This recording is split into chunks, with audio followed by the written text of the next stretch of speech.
For over a century, the image of a woman with a beard was relegated to the fringe of society, specifically the dim, sawdust-covered floors of the traveling sideshow. Women like Josephine Clofullius spent the 19th century on exhibition, marketed by promoters like P.T. Barnum as human oddities, existing purely for the shock and amusement of a paying audience. But the reality behind the curtain is entirely different. Female facial hair isn't a medical anomaly. It is a highly common biological reality. This visible crossing of physical boundaries creates an immediate, uncomfortable friction.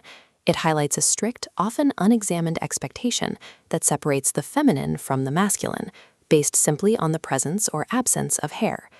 If you want to explore more hidden histories and challenge the way we view the world, hit the like button and subscribe to the channel. The records of these women reveal a consistent history of rebellion against arbitrary, unscientific rules about how a female body is supposed to look. To understand the scale of this, look at this graphic illustrating the prevalence of hirsutism. The National Institutes of Health defines this condition simply as the growth of male pattern hair on women, and it affects roughly 10% of women in the United States. In the vast majority of cases, the primary driver is polycystic ovary syndrome, or PCOS. This is a complex endocrine disorder that affects how the ovaries function. PCOS often leads to elevated levels of androgens, hormones like testosterone that are typically present in higher amounts in men.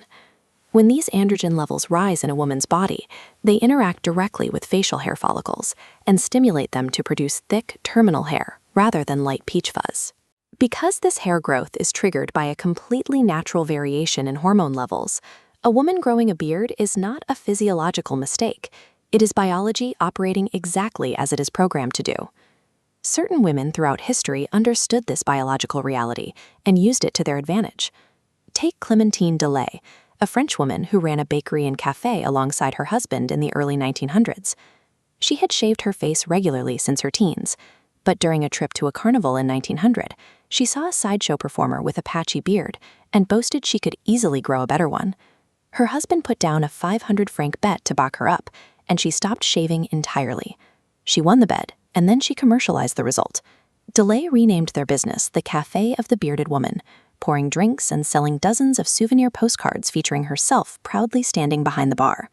Delay completely bypassed the role of the marginalized victim. She took a physical trait that society deemed a flaw and weaponized it to secure her own financial independence and local authority. If female facial hair is a documented biological reality, and women like Clémentine Delay can live normal, successful lives with it, we have to ask why the trait still triggers such intense societal disgust. The answer requires looking at how we construct identity. Philosopher Judith Butler argues that gender is a performance, a strict set of cultural behaviors and appearances that we repeat until they feel like biological destiny. Academic literature notes that the female body itself does not generate discrimination. Instead, society uses features like the beard as a policing tool. When a woman deviates from the accepted visual script of how a female body should look, the culture punishes her to maintain order. A bearded woman physically disrupts that order. Her mere existence exposes the fragile nature of gender norms, proving that the rules dividing masculinity and femininity are social constructs, not scientific laws. We can see this disruption in practice today through women like Harnam Kaur, a British woman diagnosed with PCOS at just 12 years old. As her facial hair began to grow, Kaur faced severe cyberbullying.